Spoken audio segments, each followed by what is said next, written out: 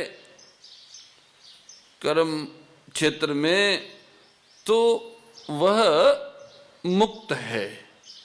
बांधने वाले राग और द्वेष है, कोई कर्म या क्रिया नहीं बांधते, तो वो व्यक्ति द्वेष किसी से नहीं कर रहा, किसी से कुछ इच्छा नहीं कर रहा, उसके अंदर दबंध नहीं है, उसकी एक निष्ठा है कि एक ही प्रभु है और कोई नहीं है। जो कुछ मिला है वो उन्हीं से मिला है, अपना नहीं है, अपने लिए नहीं है, अपने को नहीं चाहिए। भगवान ने इस अध्याय में अर्जुन को महाबाहो का महाबाहो संबोधन के दो अर्थ हो सकते हैं। एक तो जिनकी भुजाएं बड़ी और बलवान हो, जो शूरवीर हो, और दूसरा जिसके मित्र तथा भाई बड़े पुरुष हो। तो अर्जुन के मित्र थे प्राणी मात्र के सुहृद भगवान श्री कृष्ण, और भाई थे अजात शत्रु धर्मराज युधिष्ठिर।